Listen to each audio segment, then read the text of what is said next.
Dear students, welcome to part 4 of improper integrals। आज हम start कर रहे हैं एबेल्स टेस्ट से। एबेल्स का जो टेस्ट है वो ऐसे इम्प्रॉपर इंटेग्रल्स के कन्वर्जेंस को चेक करता है जिसमें आपको प्रोडक्ट ऑफ टू फंक्शंस मिलेगा। दो फंक्शंस हैं आपके पास f और g, और उसका जो प्रोडक्ट है वो हमने इंटीग्रेट किया a टू इन्फिनिटी। तो ये जो इम्प्रॉपर इंटेग्रल बन गया which is improper integral containing product of two functions, इस के कन्वर्जेंस को चेक करने के लिए एबेल्स टेस्ट है। और वो क्या है टेस्ट देख लीजिए। इसमें दो चीजें हैं। अगर ये दो कंडीशंस हमें डिस्कस करनी है, अगर ये दो कंडीशंस सेटिस्फाई हो जाती हैं तो हमारा ये इंटेग्रल कन्वर्जेंट हो जाएगा। तो कंडीशंस क्या है वो हम देख लेते हैं। फर्स्ट कंडीशन है कि जो f है उसका integral a to infinity that should be convergent at infinity. ये जो इंटेग्रल ये कन्वर्जेंट होना चाहिए। और सेकंड जो फंक्शन g है उसके लिए सिर्फ हमें बाउंडेड और मोनोटोनिक ये चाहिए कि g is bounded and monotonic at this interval a to infinity. अगर ये दोनों कंडीशंस हो जाएं कि ये इंटेग्रल तो कन्वर्जेंट हो जाए और ये फंक्शन g सिंपली बाउंडेड और मोनोटोनिक हो जाए, तो एबेल जो कहते हैं वो ये कहते हैं कि ये वाला इंटेग्रल जो होगा वो इंफिनिटी पे कन्वर्जेंट हो जाएगा। तो ये हमारे को दो कंडीशंस लेकर के और ये प्रूव करना है कि ये इंटेग्रल कन्वर्जेंट होगा। बहुत ही सिंपल प्रूफ है, छोटा सा प्रूफ है। ध्यान से देखिए कैसे होगा। जी जो फंक्शन है वो बाउंडेड दिया हुआ है और मोनोटोनिक दिया हुआ है।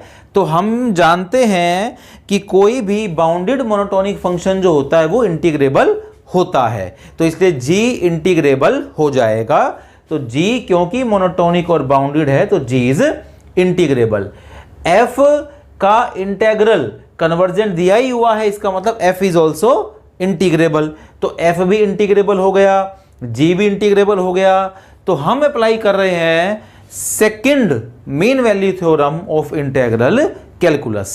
इंटेग्रल कैलकुलस में भी कुछ मीन वैल्यू थ्योरम्स होती हैं, जैसे डिफरेंशियल कैलकुलस में आपने पढ़ी हुई है मीन वैल्यू थ्योरम्स, ऐसे ही इंटेग्रल कैलकुलस की सेकंड मीन वैल्यू थ्योरम जो है वो हम यहाँ पे अप्लाई कर रहे हैं। कैसे अप्लाई होती है वो देख लीजिए कि अगर दो फंक्शंस आपके पास एफ जी है और उसका इंटीग्रेशन है सपोज दो पॉइंट्स के बीच में t1 टू t2, तो वो दो पार्ट्स में इस तरह से ब्रेक हो जाता है कि g की वैल्यू इस t1 पे और t1 to xi f dx और g की वैल्यू t2 पे plus xi to t2 f dx। तो यहाँ पे सिंपली f का जो इंटीग्रेशन है वो दो पार्ट्स में ब्रेक हो जाएगा, t1 टू xi और xi टू t2। तो xi क्या है वो t1 t2 के बीच का कोई पॉइंट है, वो पॉइंट हमने ले लिया, दो पार्ट्स में ब्रेक कर देते हैं और बाहर जो है वो इस g की वैल्यू आ जाती है t1 पे और t2 पे, बीच में प्लस का निशान, तो ये दो पार्ट्स में ब्रेक होके आ जाता है। This is called as second mean value theorem of integral calculus. ये हमने अप्लाई की। उसके बाद हमने दोनों तरफ मॉड अप्लाई कर दिया। Modulus of this, modulus of ये सारा आना चाहिए, लेकिन जब मैं इसको अलग अलग करूंगा तो आपको पता है लेस देन इक्वल टू आ जाएगा। a plus B mod less than और equal to mod a plus mod b। तो less than equal to mod of this gt1 mod of this integral plus का निशान mod of gt2 and mod of this integral. So mod of this is less than और equal to mod of this plus mod of this. अब ये चार चीजें जो आपको दिखाई दे रही हैं इनको जल्दी से देख लीजिए कि इनकी वैल्यू हम कैसे देखेंगे। g क्योंकि बाउंडेड दिया हुआ है तो बाउंडेड होने की वजह से g की जब किसी भी पॉइंट पे वैल्यू लेंगे तो वो हम किसी एक खास नंबर से कम कर सकते हैं। तो हमने इसको कह दिया कि this is bounded, so this is less than equal to k। तो इसको हमने k से कम ले लिया, gt1 को भी और gt2 को भी हमने k से कम ले लिया। इस इंटेग्रल के बारे में बात करते हैं। हमें ये इंटेग्रल दिया हुआ है कन्वर्जेंट। तो अगर ये कन्वर्जेंट दिया हुआ है तो बाय कॉची टेस्ट मैं इंटेग्रल की वैल्यू किसी भी नंबर से कम कर सकते हैं। वहां पे हम m लेते थे आमतौर से, तो यहां हम किसी भी नंबर से कम कर सकते हैं। तो हमने ले लिया m/2। 2k कि less this integral is less than equal to m/2k कर सकते हैं। क्यों? क्योंकि कन्वर्जेंट दिया हुआ है बाई कॉशी टेस्ट। तो m/2k ये भी आपका integral less than equal to m/2k, तो k into m/2k plus k into m/2k, k से k कैंसिल हो जाएगा, k से k कैंसिल हो जाएगा, m/2 plus m/2 which is equal to m। So this integral is less than equal to m, hence again by Cauchy test. अब इस Cauchy test को हम इस प्रोडक्ट पे लगा रहे हैं। So by Cauchy test this integral is also convergent at infinity, a to infinity F G D X is convergent at infinity. ये आपके पास बहुत सिंपल प्रूफ हो गया एबेल्स टेस्ट का। देख जल्दी से एक बार हम इसको रिपीट कर लेते हैं। ये बेसिकली दो फंक्शंस का प्रोडक्ट अगर आपके पास है और उसका इंटेग्रल आप ले रहे हैं a टू इन्फिनिटी, उसकी कन्वर्जेंस को चेक करने के लिए एबेल्स टेस्ट बनाया गया है। इसमें दो कंडीशंस हैं कि ये इंटेग्रल कन्वर्जेंट है और g फंक्शन बाउंडेड और मोनोटोनिक है। अब g बाउंडेड मोनोटोनिक है, इंटीग्रेबल होगा, f is also integrable, so we can apply second mean value theorem of integral calculus. By that this is written applying mod on both sides less than equal to this is k m/2k, k m/2k, वजह अलग अलग है, वो bounded है इसलिए, वो convergent दिया हुआ इसलिए, तो we can apply this and this is less than equal to m। So by Cauchy test our result is proved, that is this integral is convergent. तो अब हम इसको एबेल्स टेस्ट को अप्लाई करके देखते हैं एक एग्जाम्पल पे कि कैसे हम इसको कर सकते हैं। ये एग्जाम्पल है कि suppose we have to check the convergence of this integral. ये आपको एक इम्प्रॉपर इंटेग्रल दिया हुआ है and we have to check the convergence of this e raise to the power minus px into sin x by x dx and 0 to infinity. We have to check the convergence of this integral. आपको फिर से मैं याद दिला दूं, पहले भी मैं आपको बार बार ये कहता रहा हूं, एग्जाम में नहीं दिया जाएगा कि आपको ये एबेल्स टेस्ट से करना है, वो आपको देखना है। आपको डिफरेंट क्वेश्चंस मिलेंगे, तो you have to decide, you have to जज which test has to be applied on this particular question. किस मेथड से, किस टेस्ट से हम इस क्वेश्चन की कन्वर्जेंस को चेक करें, इस इम्प्रॉपर इंटेग्रल की कन्वर्जेंस को चेक करें, ये जज आपको करना होगा और वो होगा सिर्फ और सिर्फ प्रैक्टिस से। आप सारे मेथड्स पढ़ लीजिए, आपने सारे मेथड्स आप पढ़ रहे हैं। कंपैरिजन आपने पहले सिंपल डेफिनेशन से किया, फिर आपने कंपैरिजन टेस्ट किया, फिर आपने कॉशी टेस्ट किया, अब आप एबेल्स टेस्ट कर रहे हैं। इसके बाद हम एक टेस्ट और करने वाले हैं, डिरिचलेट टेस्ट। तो वो डिफरेंट मेथड्स जो आपने सीखे, उसके बाद आप, ठीक है, अभी आप पर्टिकुलर एग्जांपल्स कीजिए, उसके बाद फिर आप जब प्रैक्टिस कर लेंगे तो आपको देखते ही ये आइडिया हो जाना चाहिए कि ये क्वेश्चन किस पर्टिकुलर टेस्ट से, किस पर्टिकुलर मेथड से होगा। तो एबेल्स टेस्ट का फिलहाल हम कर रहे हैं, तो ये तो उसी से करना है हमें। तो ये दो फंक्शंस का प्रोडक्ट है, इसको हमने मान लिया fx और इसको हमने मान लिया gx। माने fx हमने ले लिया sin x by x और gx हमने ले लिया e की पावर माइनस px। अब पहले g को देख लेते हैं। ये आपके पास है e की power minus px, p is positive, okay. तो जैसे जैसे आप x बढ़ाते जाएंगे, x की रेंज 0 टू इन्फिनिटी, तो x को जैसे जैसे आप बढ़ाते जाएंगे तो नेचुरली, क्योंकि माइनस नेगेटिव पावर है, तो ये आपका डिक्रीज होता चला जाएगा। तो this is monotonically decreasing function. Bounded ये है ही एक्सपोनेंशियल फंक्शन, तो bounded plus monotonically decreasing function ये हो गया। तो इसलिए ये आपका फर्स्ट कंडीशन जो है, ये जी वाली, ये कंडीशन एक सेटिस्फाई हो गई। सेकेंड जो कंडीशन है वो है कि आपने जो fx माना है उसका जो integral that should be convergent, तो वो आपका कन्वर्जेंट है। ये आप कॉशी टेस्ट से कर सकते हैं, आपने किए होंगे एग्जांपल्स कॉशी टेस्ट के, तो ये पीछे आ चुका है कि दिस इज योर कन्वर्जेंट। तो ये आप पिछले मेथड से कन्वर्जेंट प्रूव कर दीजिए। ये आपको दिख ही रहा है bounded monotonic, so we can apply Abel's test. So by Abel's test this improper integral is convergent at infinity. तो ये आपका एबेल्स टेस्ट का एग्जांपल हमने देखा।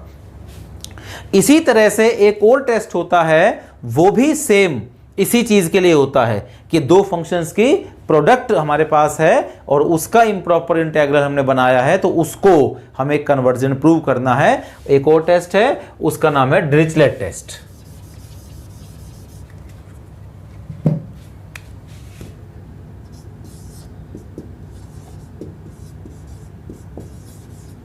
ये भी नाम है साइंटिस्ट का, डिरिचलेट, तो ये उसके नाम से बना हुआ है। ये आपका टेस्ट है। इसमें जो कंडीशंस हैं वो थोड़ी सी आपकी चेंज हो जाएंगी।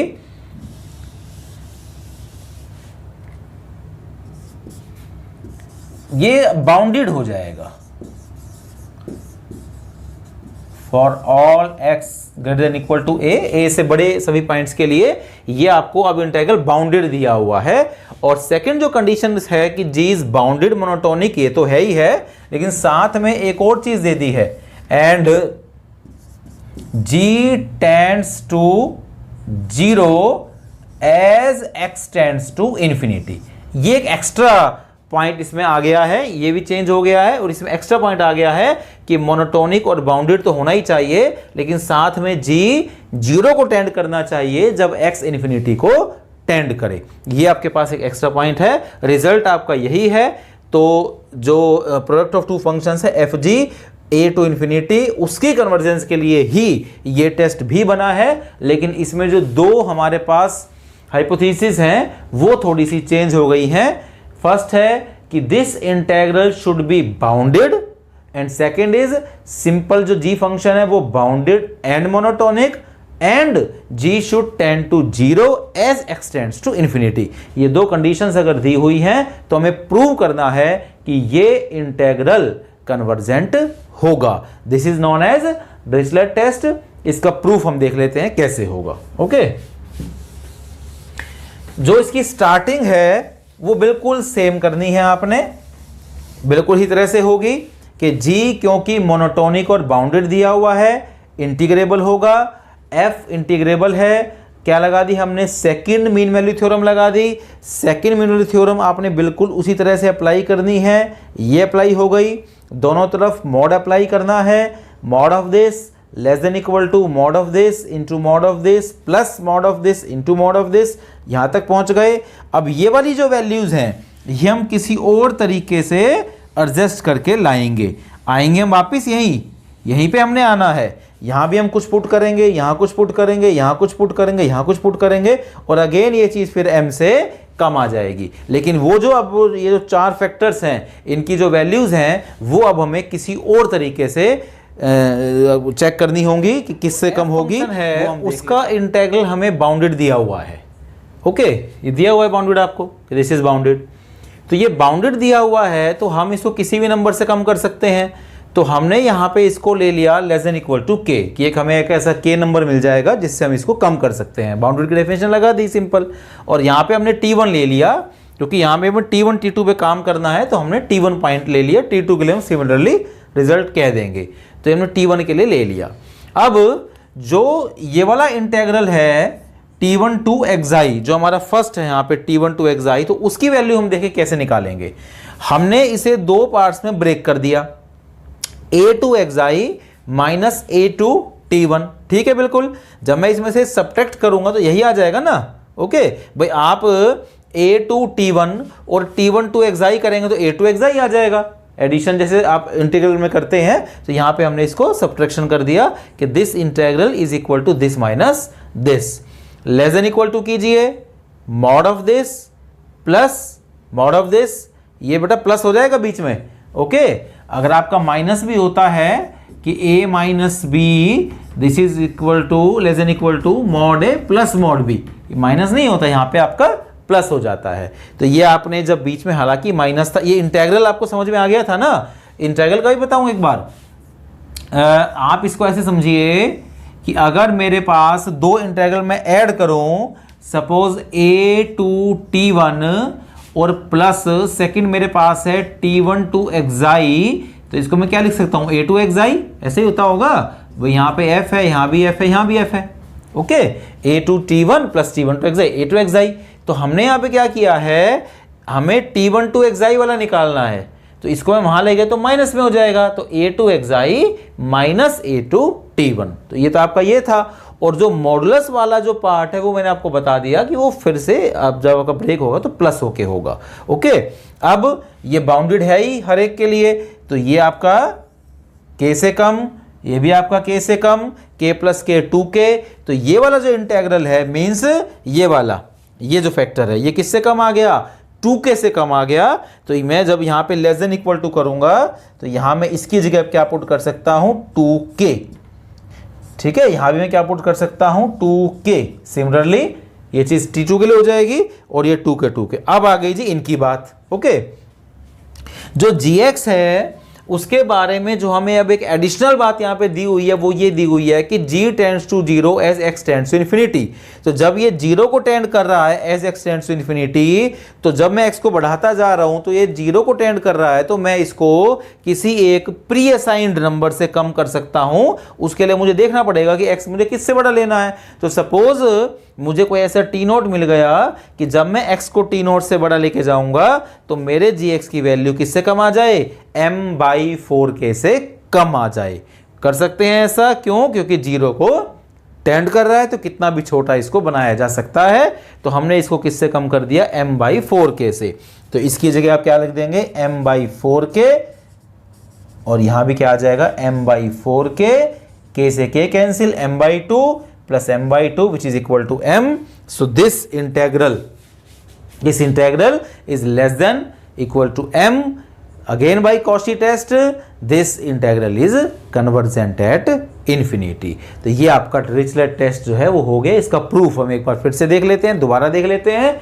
डिरिचलेट टेस्ट है कि अगर ये integral of f from a to t bounded हो और g फंक्शन बाउंडेड हो, मोनोटोनिक हो और g tends to 0 as x tends to infinity हो, ये अगर आपके पास हो रहा है तो हमें ये प्रूव करना है कि ये इंटेग्रल इन्फिनिटी पे कन्वर्जेंट होगा। कैसे प्रूफ स्टार्ट करना है, g बाउंडेड और मोनोटोनिक है and every bounded monotonic function is integrable, इसीलिए g इंटीग्रेबल हो गया। f का इंटेग्रल दे ही रखा है बाउंडेड, तो f इज इंटीग्रेबल, तो f इंटीग्रेबल है। So by applying second mean value theorem of integral calculus, integral of fg from t1 to t2 is equal to this, gt1 integral of f from t1 to any intermediate point से xi plus gt2 plus integral of f dx from xi to t2। Modulus apply कर दिया, modulus of this is equal to modulus of this which is less than equal to mod of this plus mod of this plus mod of this plus mod of this. ये चारों factors के लिए ये जो quantities आई हैं ये हमने अब कैलकुलेट की हैं। यहाँ पे कैसे की हैं वो, सबसे पहले हमने लिया है कि ये इंटेग्रल क्योंकि बाउंडेड है इसीलिए हम इसकी वैल्यू मॉड में k से कम कर सकते हैं, और हमने जो ये वाला लेना है t1 टू xi इस पे फोकस किया, इसको लिया, इसको दो पार्ट्स में ब्रेक कर सकते हैं विद सब्ट्रैक्शन साइन कि a to xi minus a to t1, ये मैंने आपको बता दिया कैसे। इसको फिर मॉडुलस जो ब्रेक किया हमने less than equal to mod of this plus mod of this, ये k से कम है हर बार तो k plus k that is 2k, तो इसकी जगह पुट हो सकता है less than equal to 2k, ये हम पुट कर सकते हैं। तो 2k हो गया, और g क्योंकि 0 को टेंड कर रहा है as x tends to infinity, तो gx टेंड्स टू 0 का मतलब है कि हम gx को भी किसी प्री असाइंड वैल्यू से कम कर सकते हैं। सो m/4k से कम कर लिया, यहाँ पुट कर दिया m/4k, इसको सिंप्लीफाई किया, m आ गया। This integral, mod of this integral is less than equal to m, so by Cauchy's test this integral is convergent at x is equal to infinity. सो ये आपके पास डिरिचलेट टेस्ट का proof हो गया। अब हम इसका एक क्वेश्चन देख लेते हैं जल्दी से कि कैसे अप्लाई इसको करेंगे डिरिचलेट टेस्ट को, वो हम देख लेते हैं।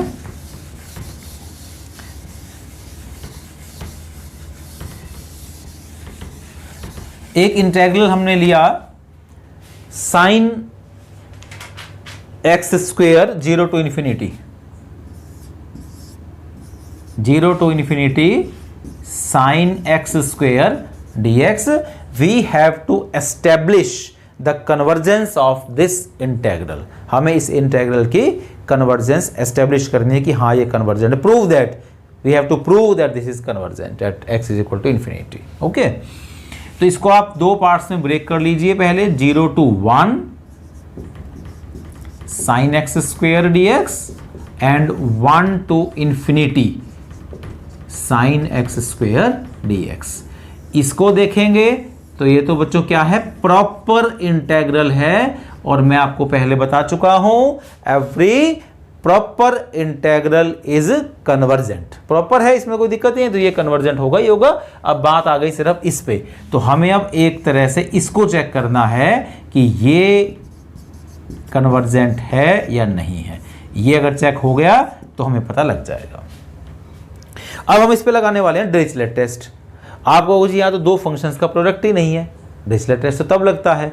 तो कई बार हमें किसी एक फैक्टर से मल्टीप्लाई और डिवाइड करके दो फंक्शंस का प्रोडक्ट भी बनाना पड़ सकता है। कई बार तो आपको मिल जाएगा, लेकिन कई बार आपको बनाना पड़ेगा। तो ये इसलिए बार बार मैं प्रैक्टिस पे जोर देता हूँ कि ये प्रैक्टिस करने से ही आपको ये चीज़ें याद रहेंगी एग्जाम के लिए कि हाँ हमें ऐसा करना है। तो हमने इसमें क्या किया, देखिए इसको मैंने लिखा 2x into sine x square into 1/2x dx। Okay, क्या किया, 2x से मल्टीप्लाई एंड 2x से डिवाइड, तो 2x और 1/2x, कोई दिक्कत नहीं है। अब इसको तो हमने ले लेना है जी fx, और इसको हमने ले लेना है gx, fx एंड gx। तो पहले क्या देखें, fx को ही देख लेते हैं। fx पहली कंडीशन क्या है कि f का जो इंटेग्रल है a टू t वो बाउंडेड होना चाहिए। चलिए इसमें मैंने एक गलती कर दी है, ये अब 1 से है बेटा, 1 से है क्योंकि 1 टू इन्फिनिटी चल रहा है ना, 0 वाला तो हमने ब्रेक कर दिया था ना, अब हमारा ये चल रहा है। तो हमने ये ले लिया जी, तो मुझे इसको बाउंडेड दिखाना है, ये मुझे इसको बाउंडेड दिखाना, ये fx मान लिया, तो fx का जो इंटेग्रल है उसको आपने बाउंडेड प्रूव करना है। ओके, 1 टू किसी भी पॉइंट से t है ना, a टू t था, a तो यहाँ पे 1 है, 1 टू t, तो इसको बाउंडेड दिखाना है। बाउंडेड दिखाना, इसका इंटीग्रेशन निकाल दीजिए, सोल्व कर देते हैं इसको, बड़ा सिंपल इंटीग्रेशन है ये, है ना, विद इन मॉड ही लेके चल देते हैं बाउंडेड के लिए। तो चलिए इसको हम क्या करेंगे, 1 टू t इंटीग्रेशन, इसका मेरे ख्याल से सब्स्टिट्यूशन वगैरह करने की जरूरत नहीं है। आप इसको अगर आप t पुट करेंगे तो इसका डेरिवेटिव 2x होता है, ये dt हो जाएगा, तो sin t का क्या होता है, cos t minus cos t, simple हो गया डायरेक्ट इंटीग्रेशन। तो इसका इंटीग्रेशन ही कर देते हैं ना, माइनस cos t, तो माइनस cos x स्क्वेयर, ये इसका इंटीग्रेशन हो गया। लिमिट्स आपकी हैं 1 टू t, मॉडुलस आपका है ही, समझ में आ गया ना। हमने अब वो सारा प्रोसेस थोड़ी करके दिखाना होगा, ये तो छोटे बच्चों का काम है। आप तो अब इसको आपने t पुट किया तो x स्क्वायर इज t, है ना, x स्क्वायर इज t, तो 2x dx इज dt, तो ये dt हो गया, sin t बन गया, sin t का माइनस cos t होता है, t की वैल्यू वापस पुट कर दी, तो ये सीधा ही हो गया, है ना। तो हम इसमें अब लिमिट्स पुट कर देते हैं, t और 1, तो पहले 1 पुट कर देते हैं, बीच में क्योंकि माइनस का साइन है, ये हो जाएगा आपका cos 1 minus cos t square, mod of this.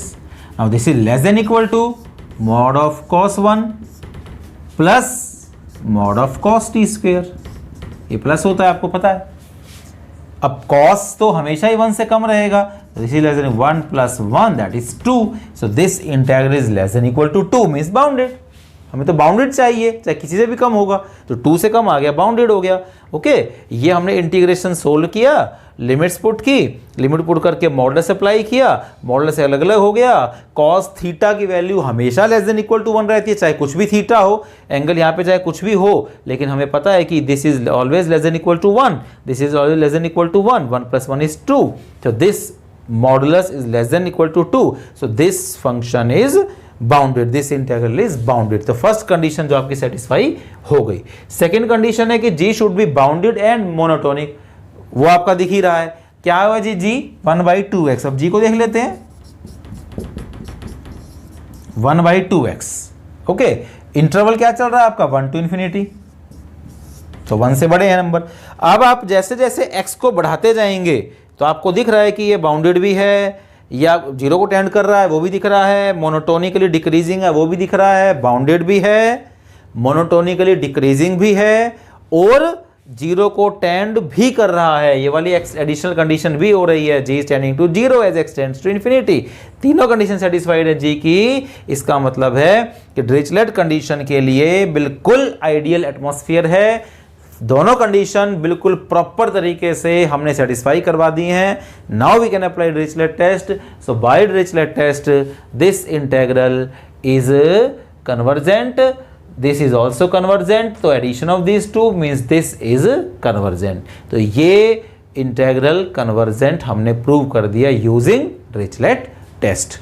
जो ये आपके पास दोनों टेस्ट हैं ये प्रोडक्ट ऑफ टू फंक्शंस के लिए हैं, लेकिन प्रोडक्ट कई बार आपको मिल जाएगी, आपको दिखाई दे जाएगा कि हाँ इसको f मान लेते हैं, इसको g मान लेते हैं। कई बार आपको प्रोडक्ट दिखाई नहीं देगा, वो आपको करना पड़ेगा, जैसे हमने इस क्वेश्चन में किया 2x से मल्टीप्लाई 2x से डिवाइड, फिर हमने fx माना gx माना, दोनों कंडीशंस हमने सेटिस्फाई करवाई डिरिचलेट टेस्ट की, फिर हमने टेस्ट अप्लाई किया और उस टेस्ट के बाद हमने कह दिया कि yes this integral is convergent.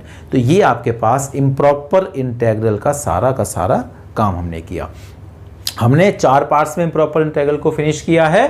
First हमने डिफाइन किया था इम्प्रॉपर इंटेग्रल होता क्या है और उसके टाइप्स पढ़े थे, first kind, second kind, third kind या मिक्स्ड काइंड। वो डिपेंड करता था कि लिमिट में इन्फिनिटी है या इंटीग्रैंड इनफाइनाइट बन रहा है, अनबाउंडेड बन रहा है, या दोनों चीज़ें हो रही हैं, उसके हिसाब से first kind, second kind, third kind. उसके बाद हमने फर्स्ट काइंड का इम्प्रॉपर इंटेग्रल उसको सोल्व करना सीखा था लिमिट के हेल्प से। सिंपल लिमिट्स हैं, कुछ नहीं है, इंटीग्रेशन तो +2 वाले ही हैं, उनको अप्लाई करके सिर्फ लिमिट बाद में आपने लगा देनी है। तो वो हमने सीखा। फर्स्ट काइंड्स के वो भी लिमिट से होंगे, सेकंड काइंड के वो भी लिमिट से होंगे, मिक्स काइंड के।